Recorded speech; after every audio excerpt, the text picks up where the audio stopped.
예, 우리가 살아가다 보면서 가끔씩 쓰는 말 가운데 디데이가 있다는 말을 종종 사용합니다. 특정한 의미가 있고 우리가 어떤 기념해야 되고 기억할 날이 있을 때 우리가 그 날들을 우리가 흔히 디데이라고 하는 말을 사용하는데, 본래 이 말의 어원은 우리 2차 대전 당시에 영국과 미군을 중심으로 해서 연합군들이 프랑스에 있는 해변 노르망디에 상륙하였던 그 작전 개시일을 우리가 기억하면서 그날 1944년 6월 6일을 기점으로 해서 생겨난 날입니다. 원래 디데이라고 하는 말은 공격 개시라고 하는 의미로서 군사적인 의미로 쓰여졌던 단어이지만, 사실 이 단어는 이제 우리에게 아주 광범위하게 쓰여지고 있습니다. 그래서 우리가 디데이라고 얘기하면 뭔가 우리가 기억해야 되고 우리가 뭔가 꼭 잊지 말아야 될 날들을 우리가 정해서 특정한 날이 정해지면 우리가 디데이라고 얘기를 하고 있고요. 디데이가 정해지면 우리가 흔히 하는 건 뭐냐면 말 그대로 이제 카운트다운을 하죠. D 며칠 우리가 흔히 이렇게 하게 되는데, 우리가 살아가다 보면 이 디데이로 정한 날들이 우리가 이렇게 몇 번 경험할 때가 있습니다. 지금 우리 수험생들에게 여러분 제일 디데이가 언제겠습니까? 당연히 수험생들에게는 수능을 보는 그 날이 아마 디데이일 겁니다. 결혼을 앞두고 있는 신랑 신부에게 디데이는 언제일까요? 당연히 결혼식 당일날이 그들에겐 제일 중요한 디데이가 될 겁니다. 태중의 아이를 품고 있는 부모의 마음에서 가장 중요한 디데이는 언제겠어요? 당연히 출산하게 되는 그 날이 디데이일 겁니다. 그러면 이런 디데이, 즉 그날, 의미가 있는 그 날은 우리가 영적인 의미에서도 그런 날들이 종종 우리에게 존재하게 됩니다. 예컨대 우리가 예수 그리스도를 인격적으로 처음으로 만났던 그 순간, 그 감격, 그날은 우리에게 중요한 영적인 디데이, 그날이 될 것입니다. 또 우리가 회상해 보게 되면 세례를 받았던 날들을 많은 분들이 꼽을 때가 있습니다. 두렵고 떨림으로 세례를 받았을 때 그 감격적인 순간을 떠올리는 분들이 많아요. 그날은 우리에게 영적인 의미의 디데이, 그 날이 될 것입니다. 또 어떤 분들에게는 임직 날짜를 꼽은 분들이 있습니다. 저 같은 경우는 이제 목회자이다 보니까 목사 안수를 받았던 그 날은 영원히 잊을 수 없는 저에게 영적인 디데이, 그 날이 될 것입니다. 그런데 이렇게 우리에게 존재하는 디데이, 그 날은 모든 사람에게 다 획일적으로 똑같은 건 아닐 겁니다. 어떤 사람에게는 그 날이 이렇게 있을 수도 있고, 또 그 날들 중에 한 날이 없을 수도 있을 겁니다.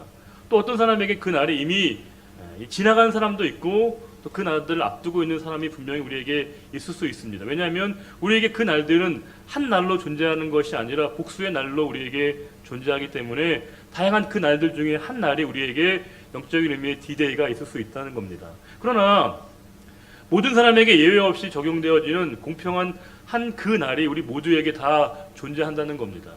그 날이 되면 우리는 호련히 이 땅을 떠나서 하나님 앞에 서야 되는 그 날이 우리에게 반드시 존재한다는 겁니다. 그 날이 되면 우리 모두가 다 이 세상을 떠나서 하나님 앞에 서서 그분의 심판대 앞에 서야 되는 그 날들이 우리 모두에게 다 똑같이 있다는 것은 우리 모두가 다 부인할 수 없는 명백한 사실이라고 하는 것이고요. 이미 그 날들이 우리에게 다 카운트가 되고 있습니다. 그 날들이 우리에게 조금씩 가까워지는 것이겠죠.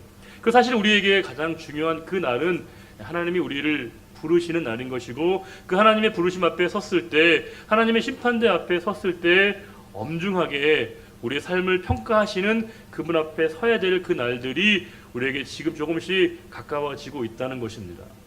저는 이제 많은 장례를 직접 참여하고 또 장례를 진례할 때마다 그런 느낌을 받을 때가 있습니다. 유가족분들의 그 오열, 비통함을 보게 되거든요. 사실은 저도 수없이 많이 이제 장례를 진례하면서 좀 이제 약간 좀 평정심을 유지하려고 나름 애를 쓰지만 그게 잘 안 될 때가 참 많습니다. 어느덧 유가족분들의 마음이 이렇게 함께 동화가 되면서 얼마나 그 순간이 고통스러우실까, 얼마나 힘드실까를 느껴지면서 저 역시도 마음으로부터 눈물이 나게 될 때가 있습니다. 그러면서 제게 찾아오는 생각은 뭐냐면, 그러면 언젠가 어느 때가 되면 저도 역시 이 자리에 똑같이 누워있게 될 터인데, 그때 과연 저를 위해서 누가 울어줄 수 있는 건가, 누가 저를 위해서 오열을 할 건가, 그런 생각이 들었습니다. 물론 충분히 저희 가족들과 믿음의 교우들이 아마 저를 위해서 울어주게 될 그 날이 저에게도 이미 예정되어 있습니다. 제가 부임한 뒤에 얼마 지나지 않아서 몇몇 분이 저에게 그런 부탁이라는 부탁을 먼저 하셨는데요. 그게 뭐냐면 목사님께서 제 장례를 잘 집례해 주시면 좋겠습니다. 그런 부탁을 하시는 거예요. 정말 그 말씀을 들으면서 여러 가지 생각이 들었거든요. 생각해 보니까 제가 장례를 지내면서 정작 당사자에게 제가 고맙다는 얘기를 들어본 적은 없더라고요. 당연히 유가족분들이 고맙다는 말씀을 하시긴 해도 당사자분들은 당연히 본인의 일이니까 그럴 일이 없지 않겠습니까? 근데 이제 미리 그렇게 얘기하실 때 저에게 드는 마음은 뭐였냐면 그분에게 그날은 대단히 준비를 하고 계시구나, 그런 생각이 들었습니다. 우리에게 부지불식간에 찾아오는 그 날을 우리가 그냥 맞이하는 것이 아니라 그 날이 있음을 생각하고 기억하고 준비하면서 그 날을 맞이하는 삶의 태도는 일반적인 사람의 마음 자세와는 분명히 다를 것이 분명하다는 겁니다. 오늘 말씀 우리에게 바로 이 요엘서는 그 날에 대해서 의미를 다시 우리에게 불러일으켜 주는 대단히 중요한 말씀입니다. 요엘서 오늘 본문의 내용에서의 요엘 선지자는 이스라엘이 북이스라엘과 남유다로 양분되어 있던 가운데 남유다에서 이제 활동하던 선지자였거든요. 6대 왕이었던 요아스 왕 때 활동했던 선지자인데, 이 말은 뭐냐면 그만큼 비교적 이른 시기에 활동했던 선지자라고 하는 뜻을 지니고 있습니다. 그 뭐냐면 이제 그는 이제 아직은 멸망하기 한참 전이지만 하나님의 뜻을 받들어서 이스라엘 백성들에게 하나님의 말씀을 전했던 요엘 선지자의 그 고백을 우리가 이 말씀을 통해서 읽어낼 수 있는데요. 요엘이라고 하는 사람의 이름의 뜻은 여호와는 하나님이시다라고 하는 뜻을 지니고 있습니다. 그런데 지금 이 요엘이 살고 있던 그 당시에 큰 사건이 발생하게 되었습니다. 큰 재난이, 사실 재앙이죠.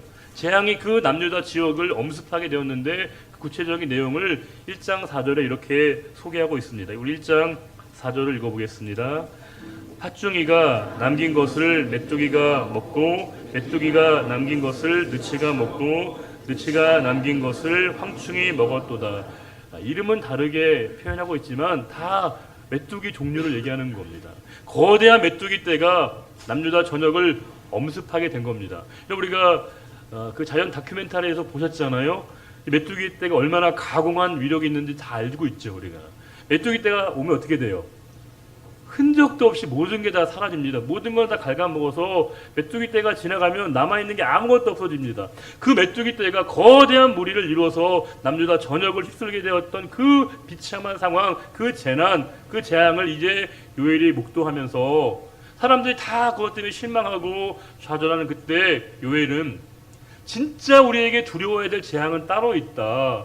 우리가 지금 이 메뚜기 재앙 때문에 실망하지만 진짜 우리가 깨어 있어야 될 더 중요한 날이 있다라고 하는 것을 이 요엘이 사람들에게 일깨워 주고 있습니다. 1장 15절 말씀입니다. 슬프다 그 날이요 여호와의 날이 가까웠나니 곧 멸망같이 전능자에게로부터 이르리로다. 여기서 슬프다라고 하는 말은 아흐 이런 히브리어 단어입니다. 그리고 제가 이 단어를 읽을 때 여러분 제 뉘앙스를 느껴지세요? 아흐라고 얘기하는 건 이건 뭐냐면요, 사실은 의성어입니다. 마음 중심으로부터 그 고통이 터져 나오는 것을 얘기한다는 거예요. 이 얼마나 고통스러운지 참을래야 참을 수 없는, 참아보지만 도저히 참을 수 없는 마음의 비통함이 이게 언어화되어져서 나타난 그 뜻이 바로 슬프다라고 하는 아흐라고 하는 단어입니다. 너무나 고통스럽다는 겁니다. 너무나 힘들다는 겁니다. 왜냐하면 바로 그 날이요 라고 되어 있습니다. 그 날이 무엇이길래 이렇게 요엘의 마음을 사로잡고 있는가를 보게 되면요, 뒤에 뭐라고 되어 있죠? 여호와의 날이 가까웠다고 얘기하고 있습니다. 그 날은 뭐냐면 여호와의 날인데 그 날이 가까이 왔다라고 얘기해 주고 있습니다. 그 날은, 여호와의 날은 무엇입니까? 성경에 보시게 되면요, 이 여호와의 날에 대해서 여러 차례 말씀을 주고 있습니다. 이 여호와의 날은 뭐냐면요, 심판의 날을 얘기합니다. 하나님이 우리의 모든 삶에 대해서 하나님이 정리하시고 판단하시는 그 심판의 날을 성경에서는 여호와의 날로 얘기하고 있고요, 그 여호와의 날이, 그 날이 속히 임박했다라고 하는 것을 이야기해 주고 있습니다. 자, 그러면 이 여호와의 날은 뭐예요? 우리의 삶에 대한 하나님의 평가가 있는 날이라고 하는 뜻입니다. 하나님이 우리의 모든 삶과 우리의 모든 언어에 대해서 하나님이 그 모든 것들을 시시비를 가려주는 그 하나님의 심판의 날이 우리에게 가까이 왔다는 것을 요엘 선지자가 사람들에게 일러주고 있습니다. 어느 집사님 한 분이요, 외국을 가시기 위해서 비행기를 타려고 하시는데 공항에서 좀 시간이 남았다고 합니다. 그래서 이제 공항에서 대기를 하고 있는데 마치 옆에 어떤 분이 계셔서 자연스럽게 그분에게 말을 붙였는데요. 이분이 이제 외형을 보니까 전형적인 유대인이었습니다. 유대인 아시죠? 여러 가지 모자나 이런 것들 보면 충분히 감지가 되잖아요. 그분에게 이렇게 복음을 전해야겠다라고 하는 생각을 갖고요. 그분에게 이렇게 복음을 제시를 했습니다. 근데 감사하게도 그분이 너무 편안하게 말씀을 다 이렇게 받아주시고 다 호의적이고 우호적으로 얘기를 들어줘서 한참 얘기가 되는데 이제 정말 복음을 제시하겠다라고 생각을 하시고요. 성경을 딱 피시고 히브리서 9장 27절 말씀을 그 유대인에게 일러드렸습니다. 한번 죽는 것은 사람에게 정하신 것이요. 그 외에는 뭐 했어요? 심판이 있다는 그 말씀을 그분에게 전한 겁니다. 근데 그 얘기를 듣자마자 그 유대인이 화를 버럭 내는 겁니다. 나는 심판하는 신을 믿고 싶지 않다는 겁니다. 심판을 하게 되어지는 그 신은 내가 믿을 수 없고 받아들일 수 없다라고 화를 내면서 노발대발한 것이겠죠. 왜요? 그 유대인에게 하나님의 심판은 어떻게 기억되고 있냐면요, 징벌과 처벌로 이해되고 있다는 겁니다. 많은 사람이 하나님의 심판의 날을 징벌과 처벌로 이해하고 있다고 한다면 우리 그 여호와의 날, 하나님의 날을 부분적으로 제한적으로만 이해하고 있는 셈이 된다는 겁니다. 학창 시절에 시험이 끝나고 나면요, 교실 분위기가 묘한 분위기가 흐르게 됩니다. 왜냐하면 이제 끝나자마자 반장이 와서 칠판에다가 이렇게 정답을 막 써요. 이렇게 정답을 막 쓰거든요. 그럼 이제 아이들이 답을 맞출 거 아니에요? 근데 맞추다 보면 참 묘한 건 뭐냐면 소위 말하는 공부를 좀 잘하는 상위권에 있는 아이들과 공부를 좀 못한다고 하는 이 하위권의 친구들이 아주 희비가 갈리는 걸 보게 됩니다. 공부를 잘하는 친구들은요, 막 풀다가 너무 안 풀리는 게 있어서 찍었다는 거예요. 근데 그 찍으면 틀려가지고 되게 애석해요. 근데 공부를 잘 못하는 친구, 안 하는 친구들은요, 우연히 다 틀렸는데 우연히 찍은 게 맞았다고 그렇게 행복해하는 표정이 교실에서 막 느껴지게 되는 거예요. 한 문제가 사람을 이렇게 희비를 갈라놓는구나 라고 하는 느낌도 갔는데, 중요한 건 이제 성적표가 나오면 확연히 반응이 달라지게 되는 거죠. 말 그대로 누가 기뻐하고 누가 실망하겠습니까? 그 날을, 똑같은 날이에요. 그러나 그 날을 준비하고 그 날을 예비하고 그 날을 바라보면서 그 날들을 생각했던 사람에게는 그 날들은 말 그대로 징벌과 처벌의 날이 아닙니다. 오히려 그 날은 기대할 날이고요, 우리 자신이 수고하고 애쓴 것에 대한 보상을 받는 날인 것이고 상을 받는 날인 겁니다. 지금 반대로 그 날을 두려워하는 이유는 뭐냐면요, 말씀대로 살지 않았을 때, 하나님의 뜻 가운데 살지 않게 되어졌을 때 그 날은 우리에게 두려움이 된다는 겁니다. 여러분, 우리가 진지하게 한번 우리 자신을 생각해 봐야겠습니다. 우리에게 그 날이 이미 확정되어 있고 그 날은 시시각각을 우리에게 다가오고 있는데, 저와 여러분 그 날을 기대하며 준비하고 계신지, 아니면 우리가 그 날이 오지 않기를 바라는 마음을 갖고 있는지 우리가 우리 자신에게 스스로 물어볼 필요가 있다는 겁니다. 오늘 말씀에서 이 요엘은 그 날이요 여호와의 날이 임박했다라고 얘기하면서 멸망같이 전능자에게로부터 이르리로라고 되어 있습니다. 멸망같이 전능자에게로부터 이른다는 건 뭐냐면 내가 거기에 대해서 손을 쓸 수 없다는 겁니다. 그 날은 내가 확정하거나 내가 정할 수 있는 게 아니라는 거예요. 비수같이 나에게 달려드는 날이기 때문에 나는 그 전능자의 처분 앞에 순복할 수밖에 없다라고 얘기하는 것이죠. 인간의 나약함과 한계를 인정하는 표현입니다. 그런데 우리에게 한 가지 깊이 생각해 볼 필요가 있습니다. 이 요엘이 슬프다고 얘기하는 건 우리에게 잘 이해가 안 되죠. 왜요? 요엘은 전능자이신 하나님을 믿는 사람이었습니다. 믿는 사람이었고요, 또 그 날을 누구보다 잘 준비하고 있는 사람이었고, 그 날을 누구보다 더 예비하는 마음으로 절제하고 의를 행하며 하나님의 말씀대로 행하고 있는 사람이었습니다. 그가 지금 슬프다고 고통스러워하는 이유가 뭘까요? 하나님이 끊어질까 봐요?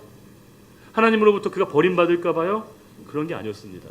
이 요엘의 진짜 고통은 뭐였냐면요, 요엘은 안전한 사람이에요.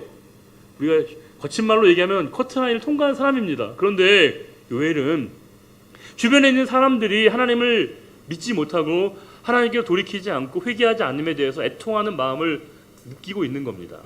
우리가 우리 스스로에게 늘 반성을 스스로에게 성찰해야 될 것은 뭐냐면 우리가 내 믿음을 지킨다는 그 뜻 때문에 그 미명하에 우리가 이기적인 종교인이 되면 곤란하다는 겁니다. 우리는 구원의 자리에 있어요. 하나님의 은혜를 받았습니다. 그러나 그렇다고 해서 우리가 모든 게 다 끝난 게 아니라는 거예요. 내가 구원받았음에 대한 책임이 필요한 것이거든요.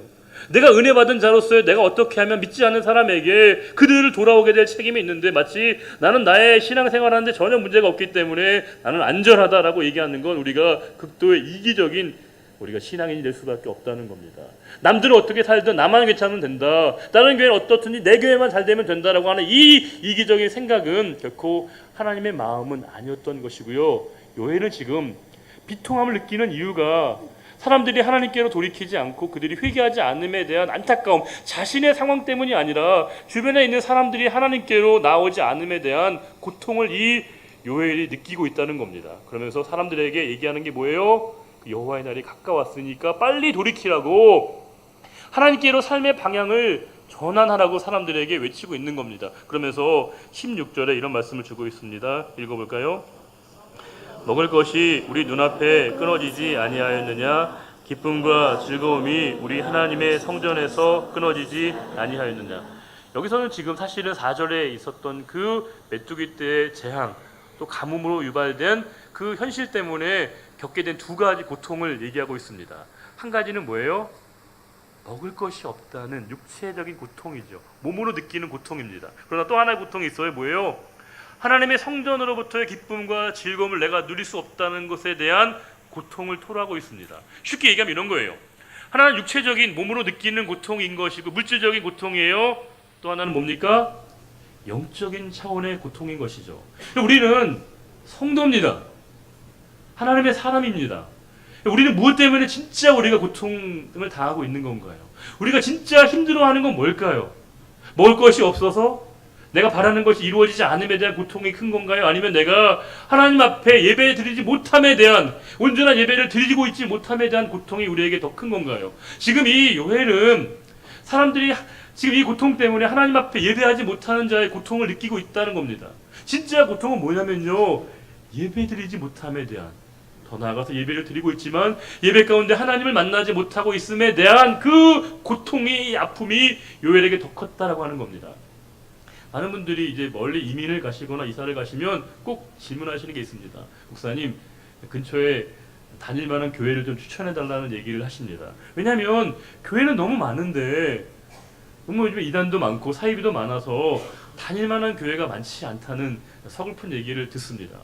제가 이번 주에도 몇 분과 제가 이제 전화 통화를 하면서 지금 저희가 이제 실시간으로 유튜브로 방송이 되고 있거든요. 어떤 분은 이렇게 예배를 사모하지만 너무 몸이 아파서 지금 이 시간 이렇게 영상으로 예배를 드리겠다고 얘기하시는 분도 계시다는 겁니다. 그러면 우리가 드리는 이 예배가 얼마나 엄중한 책임을 느껴야 되는 자리인 것인가도 우리에게 알게 하는 것이겠죠. 이 요엘은 온전한 예배를 드리지 못할 때 그 아픔과 고통을 느끼고 있는 사람이었습니다. 동시에 뭐예요? 진정한 우리의 회복과 구원과 치유는 무엇으로부터 시작되냐면요, 하나님의 임재 앞에 나아가는 겁니다.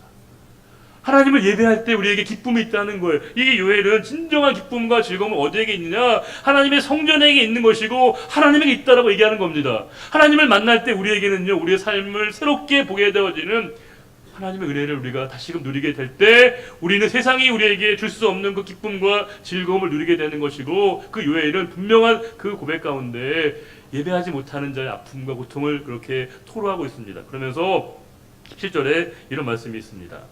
씨가 흙덩이 아래에서 썩어졌다. 이 아베슈라는 말이요, 표현은 말라 비틀어졌다, 이런 겁니다. 씨가 말라 비틀어버린 거예요. 창고도 비어있어요. 곡간도 무너졌습니다. 곡식이 다 시들었습니다. 왜냐하면 가뭄이 엄습을 했거든요.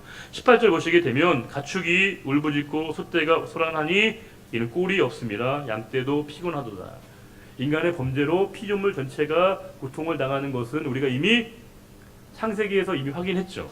아담과 하와의 범죄는 그들에게만 하나님이 책임을 물으신 게 아니라 아담과 하와의 범죄, 인류를 대표하는 그 사람의 범죄는 모든 피조 세계에 대한 하나님의 진노와 심판이었음을 우리가 생각해 보게 된다면 우리 인간의 불의함 때문에 많은 사람이 동시에 하나님의 심판을 받을 수 있다는 것을 우리에게 다시금 일깨워 주는 그런 말씀을 주고 있습니다. 그러면서 이제 19절과 20절에 이렇게 얘기하고 있습니다. 같이 한번 읽어볼까요? 19절 20절입니다.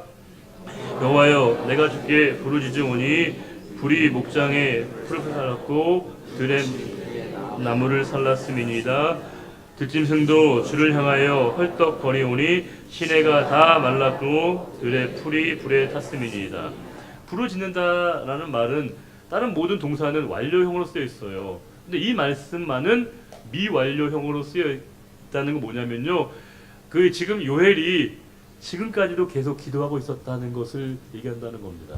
한 번 기도하고 마친 게 아니라 한 번 중보하고 마친 게 아니라 계속해서 백성을 위한 안타까운 마음으로 기도하고 있었던 그 요엘의 모습이 이 단어 안에 담겨져 있습니다.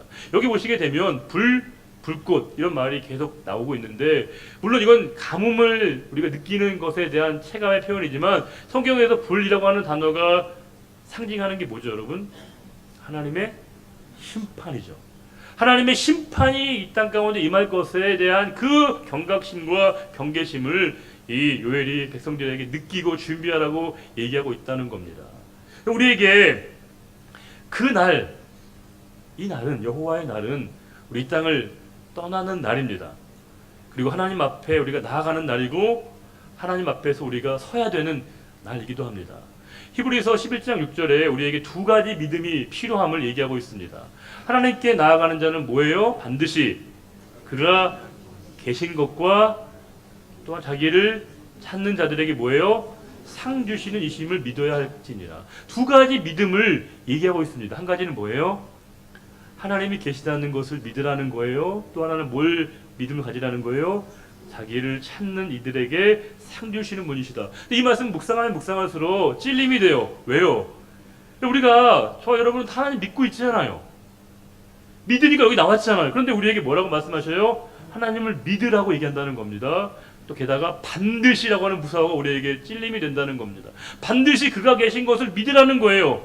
우리는 믿고 있는 듯 보이는데 우리에게 하나님을 진짜 믿으라고 얘기하고 있다는 겁니다. 그리고 우리에게 뭐라고 말씀하시냐면 하나님을 찾는 자들에게 상 주시는 이심을 믿으라고 얘기하고 있습니다. 이번 주 새벽 기도 때 이제 나눈 말씀인데요. 제가 이제 목사로서 수없이 많은 설교를 하다 보면 여러분들에게 청중들의 성도님들의 반응이 느껴지거든요. 이제 설교를 하다 보면 이 교회학교 아이들에게 설교할 때도 있고 어르신들에게 설교할 때가 있는데 묘하게 많이 달라요. 애들은요 하나도 안 듣는 것 같아요. 딴짓하는 것 같아요. 엉뚱한 데 보고 있는 것 같아요. 그런데 물어보면 다 기억하고 있어요. 놀랍죠. 근데 어르신들은 너무너무 열심히 잘 듣는 것 같아요. 너무너무 저렇게. 근데 여쭤보면 점점점이 될 때가 많다는 거죠. 보는 것으로 판단하는 게 참 위험하다라는 생각을 다시금 해본다는 겁니다. 우리가 이 말씀을 입각해 보게 되면요. 믿는다고 우리가 얘기하지만, 묻는다고 우리가 행동하지만 진짜 그것이 믿음 있는 자의 모습인 것인가를 우리들에게 묻고 있다는 겁니다. 어느 목사님께서 존경받으시는 어느 목사님, 제가 만드신 목사님이신데요. 이분에게 이제 후배 목사님이 찾아오셨습니다. 그래서 이제 여러 얘기를 주고받는 가운데 연세가 좀 많으신 목사님, 이제 은퇴가 얼마 안 남은 목사님이신데요. 그분이 그런 얘기를 하시는 거예요. 근데 찾아온 후배 목사님이 김 목사이시면요. 김 목사, 내가 요즘에 고민이 있다고, 큰일 났다고. 뭡니까 목사님? 자꾸 교인이 들어. 자꾸 교인이 교회에 자꾸 와. 얘기하시다는 거예요. 그 후배 목사님이, 목사님 그 얼마나 좋은 일이고 얼마나 축복된 일입니까? 했는데 그 목사님이 그렇게 얘기하시는 거예요. 내가 별로 하는 게 없는데 사람들이 자꾸만 교회 온다는 겁니다. 그 목사님이 진단에 따르게 되면 기독교의 복음 진리 십자가의 길은 사람들이 원하는 길이 아니거든요. 이 좁은 길은 모든 사람이 원하는 길이 아니라는 거예요. 주님의 제자가 된다는 것, 십자가의 길을 걷는다는 건 결단과 헌신과 내려놓음과 포기와 헌신이 전제되어지는 그 길인데 그 길을 많은 사람들이 스스로 걷겠다라고 모여든다는 건 그 목사님의 고백에 따르면 아무래도 내가 목회를 잘못하는 것 같고 내가 설교를 잘못하는 것 같아. 그런 얘기를 후배 목사님에게 하셨다는 겁니다. 그분의 얘기를 들으면서 저는 많은 생각을 해보게 되었습니다. 우리가 목회자가 목회할 때 교인이 늘어나고 헌금도 늘어나는 것 얼마나 우리가 칭찬받을 일이고요. 많은 사람들이 얼마나 성공한 목회자라고 인정해 주는 일이겠습니까? 그런데 그때마저도 내가 지금 온전한 목회를 하고 있는 건가? 내가 지금 말씀을 진짜 하나님 말씀을 전하고 있는 것인가? 라고 하는 그 고민과 고뇌를 하고 있다고 할 때 그분에게 주시는 하나님의 은혜가 얼마나 큰 것인가를 다시금 생각해 보게 되었습니다. 우리가 믿는다라고 얘기하지만 진짜 우리가 하나님을 정말로 믿고 있는 것인가를 하나님이 우리에게 물으신다는 겁니다. 하나님 앞에 나갈 때 우리가 분명하게 점검하고 깨달아야 될 것은 뭐냐면 우리는 뭐예요? 반드시 하나님이 계시다는 그 사실을 우리에게 믿으라고 얘기하고 있고요. 또한 동시에 뭐예요? 자기를 찾는 이들에게 상 주시는 이심을 믿어야 할지니라고 우리에게 말씀을 주고 있다는 겁니다. 어떤 사람에게 그 날은요 두려움의 날입니다. 하나님의 심판대 앞에 섰을 때 내 모든 게 다 드러나기 때문에 처벌과 징벌과 응벌의 날이 될 수 있겠죠. 분명 우리는 내가 살아온 모든 것에 대한 하나님 앞에 책임을 묻는 그 날이 그날 하나님 앞에 섰을 때 우리가 서야 될 믿음의 자리이기도 합니다. 그러나 동시에 우리는 그 날까지 섰을 때 그 날을 기다리고 준비하면서 절제하면서 하나님의 뜻 가운데 섰던 그 모든 사람들에게 주시는 하나님의 칭찬과 격려와 위로와 회복의 날이기도 하다는 겁니다. 똑같은 날인데 어떤 사람에게는 고통의 날이고요. 누군가에게는 구원과 치유의 날이라고 하는 겁니다. 하나님의 말씀 가운데 복음의 진리 가운데 살고자 몸부림쳤던 사람들에게는요. 하나님이 착하고 충성된 종아 칭찬해 주신 날이고요. 사랑하는 사람을 먼저 떠나보낸 고통 가운데 있었던 사람들에게 주시는 하나님의 위로가 임하는 날이 바로 그 날이 되는 것이고 이 요엘 선지자는 바로 그 날이 우리에게 속히 다가오고 있음을 우리에게 말씀을 주고 있고요. 그 날을 대하는 우리의 태도가 어떠해야 되는 것인가에 관한 질문과 고민도 우리에게 묻고 있습니다. 외람된 질문이지만 이걸 이해하고 들어주세요. 이건 제가 편견을 갖고 얘기하는 게 아니라 많은 분들이 그냥 흔히 하는 말처럼 하니까 여러분 제가 특정한 지역 때문에 얘기하는 게 아니에요. 우리가 흔히 이제 그 충청도 분들이 좀 느리다라고 우리가 얘기하잖아요. 그러니까 흔히 하는 말, 제 얘기 아니에요. 많은 분들이 그렇게 얘기를 하시는데 보면 느리지 않으셔요. 얼마나 빠른지 모릅니다. 되게 민첩하셔요. 근데 우리가 흔히 이제 그렇게 오해를 하는데 이제 그분들한테 여쭤보면 그럽니다. 느린 게 아니라고 얘기하셔요. 우리 느린 게 아니라 느긋한 거라고 얘기를 하시더라고요. 그럼 느린 것과 느긋한 게 뭔 차이가 있는 겁니까? 여쭤보면 그렇게 얘기하시더라고요. 느린 건 뭐냐? 빠르고 싶은데 안 되는 거라는 거예요. 내가 뭔가 빨리 하고 싶은데 안 되는 게 느린 거라는 거예요. 느긋한 건 뭐예요? 할 수 있어요. 그럼 뭐예요? 여유를 갖는 게 느긋하다. 들어보니까 일리가 있더라고요. 일리가 있어요. 우리가 이 말씀 우리의 삶으로 한번 적용해 보겠습니다. 우리가 말씀대로 살고 하나님의 뜻대로 살아야 되는 건데 우리가 정말 그 말씀대로 살아가는 게 안 되는 건지 안 하는 것인지 못하는 것인지 안 하는 것인지 우리가 대답이 필요하다는 겁니다. 우리는 나는 안 된다라고 얘기합니다. 못할 거라고 얘기합니다. 그런데 실제로 우리가 그 말씀 앞에 도전하는 우리의 삶의 모습은 실제로 우리가 안 되는 경우보다는요 우리가 그 말씀 앞에 믿지 못하고 그 말씀 앞에 도전하지 못하기 때문일 때가 훨씬 더 많다는 겁니다.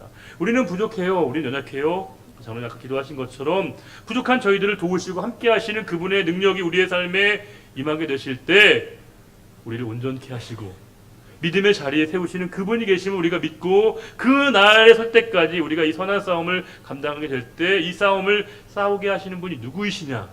우리 하나님이신 것이고 그분에 대한 믿음으로 우리가 하나님 앞에 이렇게 다시금 나오게 되는 그 축복의 자리가 예배라고 하는 것입니다. 우리에게 그 날은 예고 없이 올 겁니다. 그렇게 우리가 준비하거나 대비하기가 쉽지 않습니다. 그 날이 되면 우리가 할 수 있는 일이 없습니다. 해야 될 필요가 없습니다. 그날은 우리에게 하나님 앞에 섰을 때 우리 모든 것이 다 가감없이 드러나게 되는 겁니다. 그러면 우리가 그 날이 되기 전까지 그 날이 우리에게 이르기까지 우리가 해야 될 우리의 책임만이 있는 것이겠죠. 그 날이 될 때까지 우리가 감당해야 될 우리의 삶의 몫이 있는 겁니다. 자, 그러면 어떻게 우리에게 말씀하시는가? 마지막으로 히브리서 10장 22절과 25절 말씀을 통해서 그 날이 가까울 때까지 우리가 어떤 믿음의 자세를 가져야 되는 것인가의 말씀을 우리 히브리서 10장 22절부터 25절 말씀을 다 같이 읽고 오늘 설교를 마치겠습니다. 우리가 마음의 뿌림을 받아 악한 양심으로부터 벗어나고 몸은 맑은 물로 씻음을 받았으니 참 마음과 온전한 믿음으로 하나님께 나아가자. 또 약속하신 이는 믿으시니 우리가 믿는 도리의 소망을 움직이지 말며 굳게 잡고 서로 돌아보아 사랑과 선행을 격려하며 보이기를 패하는 어떤 사람들의 습관과 같이 하지 말고 오직 권하여 그 날이 가까움을 볼수록 더욱 그리하자. 하나님 아버지, 오늘도 저희를 예배 가운데 불러주시고 선지자 요엘의 고백을 통해서 우리에게 여호와의 날, 그 날이 있음을 다시금 일깨워 주신 하나님께 감사드립니다. 우리가 언젠가 하나님이 우리를 부르시게 되면 땅에 있는 모든 것을 다 내려놓고 하나님 앞에 서야 될 그 심판의 날이 우리에게 있음을 다시 한번 깨닫게 해주셔서 너무 감사드립니다. 주님, 우리가 그 날을 준비하되 우리에게 주신 이 생명의 기간 동안에 우리에게 주신 생명의 이유와 목적을 깨닫고 주님의 기뻐하시는 삶을 살게 하여 주시고 오늘 말씀 그대로 서로가 서로를 돌아보아 사랑과 선행을 격려하며 더욱더 모이기를 기뻐하는 자의 삶으로 나아가기를 원하오니 주여, 저희는 나약합니다. 부족합니다. 넘어집니다. 그러하게 저희가 성령님의 도우심을 갈망하며 간구하오니 성령께서 저희들에게 능력과 지혜를 주셔서 하나님의 기뻐하시는 자리에 늘 설 수 있는 우리 모두가 되게 하여 주시고 우리에게 주신 생명의 기간 동안에 매 순간순간마다 오늘을 살아가되 영원에 잇대는 삶을 살아갈 수 있는 우리 모두가 되기를 바라오며 언제나 우리와 함께 하여 주시고 다시 오실 우리 주님 예수 그리스도의 이름으로 감사하며 기도드리옵나이다. 네. 다 같이 일어나셔서 내가 만민 중에 함께 찬양하시겠습니다.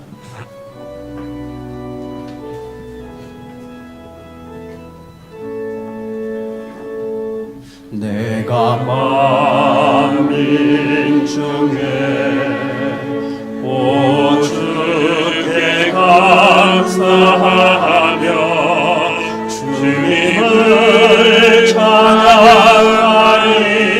열방 중에서 주의 인자는 커서 하늘에 비치고 주의 진리는 넓은 궁창에 이르나니 하늘 위에 주는 높이 들리며 주의 영광은 온 세계 위에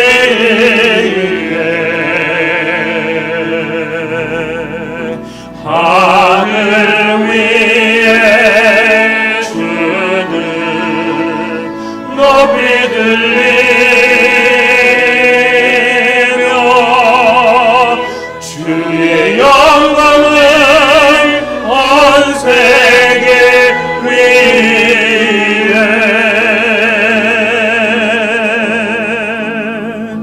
내가 만민 중에 오 주께 감사하며 주님을 찬양하리. 열방 중에서 주의 인자는 커서 하늘에 미치고 주의 진리는 넓은 궁창에 이르나니 하늘 위에 주는